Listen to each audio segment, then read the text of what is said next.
The BRP Pangasinan, PS-31, holds a special place in Philippine naval history, not only because of its long service, but also because of the remarkable journey it undertook from the battlefields of World War II to its final resting place beneath the waters of Zambales.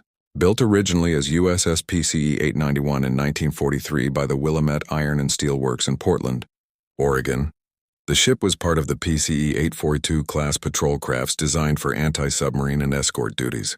During the height of the Second World War, vessels like her were crucial for convoy protection, and after years of service with the U.S. Navy, she was eventually transferred to the Philippines in July of 1948. Upon arrival, she was commissioned as RPS Pangasinan E-31 under the Philippine Naval Patrol, the precursor to the Philippine Navy. This marked the beginning of a new chapter. For decades, BRP Pangasinan became one of the stalwarts of the fleet, later being reclassified as PS-31 and eventually adopting the BRP prefix when the Philippine Navy standardized its ship naming conventions in 1980. Along with her sister ships, in the Miguel Malvar class, Pangasinan represented an era when the country relied heavily on hand-me-down vessels to build a credible naval presence.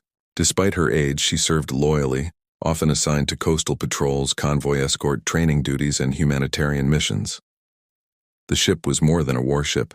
She was a lifeline during calamities. Over the years, BRP Pangasinan delivered relief goods, transported personnel, and extended vital assistance during natural disasters, including typhoon relief operations in remote islands.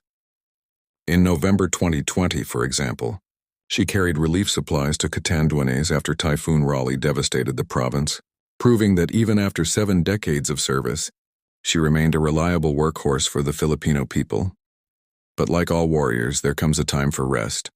After more than 77 years of service, nearly half of that under the Philippine flag, the ship was formally decommissioned on March 1, 2021.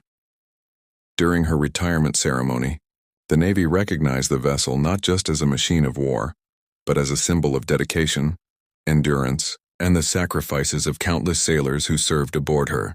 Her decommissioning marked the end of the Miguel Malvar-class corvette's long chapter in Philippine naval history, as they were among the oldest operational warships in the world.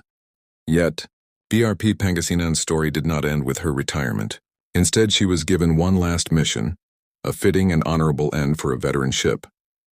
On April 26, 2023, during the Balikatan 2023 military exercises between the Philippines and the United States, Pangasinan was selected as the target ship for a combined joint littoral live-fire exercise known as SYNCEX.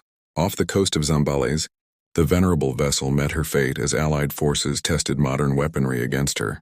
Aircraft, artillery, and naval platforms engaged the ship until she slipped beneath the waves, disappearing into the depths. This act symbolized the transition from the old to the new. From legacy ships of the past to the modern platforms, the Philippine Navy and its allies continued to develop and operate. The sinking of BRP Pangasinan was not an end in sorrow, but a celebration of her service. For decades, she carried the Philippine flag proudly, safeguarded waters, and protected communities.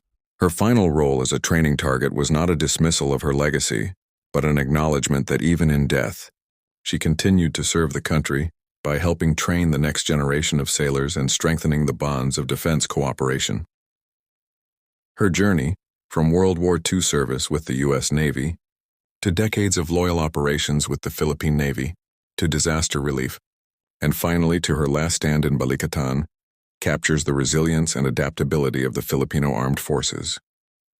BRP Pangasinan embodied endurance, carrying the weight of history, and when her time came, she went down as a symbol of pride. To this day, her story serves as a reminder of the sacrifices made at sea, the evolution of the Philippine Navy, and the unbroken spirit of service to the people. For the men who sailed her, the officers who commanded her, and the countless sailors who considered her their second home, BRP Pangasinan was more than steel and rivets. She was a guardian, a lifeline, and finally a proud warrior who met her end with